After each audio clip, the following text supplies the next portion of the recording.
शिक्षक संघ के साझा मंच ने एमसीबी जिले में चल रही युक्तियुक्तकरण प्रक्रिया को पूर्णतः विसंगतिपूर्ण करार देते हुए सरकार के खिलाफ जोरदार विरोध प्रदर्शन किया। अनुविभागीय राजस्व कार्यालय के सामने बने चबूतरे पर जिले भर से जुटे सैकड़ों शिक्षकों ने एकजुट होकर इस प्रक्रिया पर नाराजगी जताई और कहा कि यदि मांगे नहीं मानी गईं, तो आने वाले दिनों में उग्र आंदोलन किया जाएगा। प्रदर्शन कर रहे शिक्षकों ने कहा कि वे युक्तियुक्तकरण की मूल भावना के विरोध में नहीं है, चाहे वह शिक्षकों का हो या विद्यालयों का, परंतु जिस प्रक्रिया के तहत वर्तमान में यह कार्य किया जा रहा है वह पूरी तरह से पक्षपातपूर्ण और नियमों के खिलाफ है। उन्होंने कहा कि वर्ष 2008 के सेटअप के अनुसार युक्तियुक्तकरण की प्रक्रिया संचालित होनी चाहिए, लेकिन वर्तमान में उस पर कोई अमल नहीं किया जा रहा, जिससे पूरे शैक्षणिक ढांचे पर बुरा प्रभाव पड़ रहा है।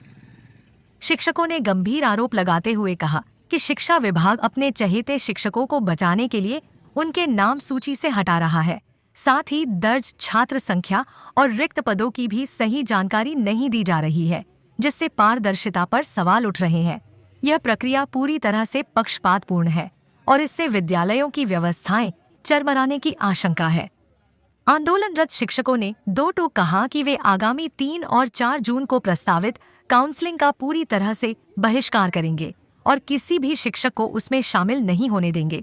उनका कहना है कि जब तक सरकार इस विसंगतिपूर्ण प्रक्रिया पर पुनर्विचार नहीं करती और शिक्षकों की मांगों को नहीं मानती, तब तक विरोध जारी रहेगा। शिक्षक संघ ने चेतावनी दी है कि यदि उनकी समस्याओं का शीघ्र समाधान नहीं हुआ तो वे बड़े स्तर पर उग्र आंदोलन करने को बाध्य होंगे, जिसकी संपूर्ण जिम्मेदारी शासन प्रशासन की होगी। बिहान छत्तीसगढ़ न्यूज के लिए जिला एमसीबी से राजेश साहू की रिपोर्ट। जैसे कि अभी सरकार के द्वारा जो है युक्तियुक्तिकरण शालाओं का किया जा रहा है, शालाओं का युक्तिकरण या शिक्षकों का युक्तिकरण, हमको इससे कोई विरोध नहीं है, लेकिन इसमें जो प्रक्रिया अपनाई जा रही है वो प्रक्रिया बहुत विसंगतिपूर्ण है। इसमें 2008 के सेटअप का पालन किया जाना था, जो नहीं हो रहा है, और इसके कारण पूरे स्कूलों की जो व्यवस्थाएं हैं वो चरमरा जाएंगी। क्योंकि हम फील्ड पे काम करते हैं, विद्यालयों के अंदर बच्चों के साथ काम करते हैं, हमको पता है कि इसमें कितने प्रकार की समस्याएं आएंगी। पढ़ाना ही नहीं है, पढ़ाने के साथ साथ विद्यालय की शासन की बहुत सारी योजनाओं का भी क्रियान्वयन शिक्षकों के द्वारा किया जाता है। जब आप पर्याप्त संख्या में शिक्षक नहीं देंगे तो कैसे हम बच्चों को पढ़ा पाएंगे और कैसे विद्यालय की अन्य चीज़ों को कर पाएंगे।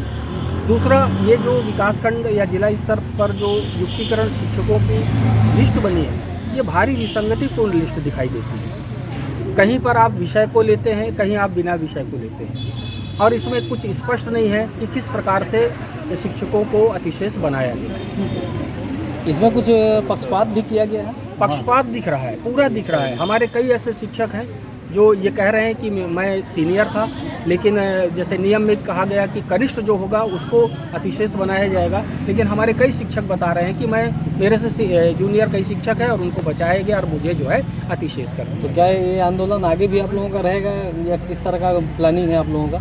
प्लानिंग यही है कि अगर सरकार हमारी बातें नहीं मानती है तो जो धरना प्रदर्शन ये तो चलता रहेगा, कोर्ट की भी लड़ाई हम लड़ेंगे और निर्णायक भूमिका में लड़ेंगे। शासन से आप क्या चाहते हैं? हम ये चाहते हैं कि विद्यालय व्यवस्थित रहे और जिस तरीके से सेटअप के साथ छेड़छाड़ की जा रही है वो सेटअप के साथ छेड़छाड़ ना की जाए। 2008 के सेटअप को लागू किया। इस पर एक और विसंगति ये आ रही है कि सरकार के द्वारा अभी नई जो भर्तियां हुई जिसमें शिक्षक अभी परीक्षावधि में है, एक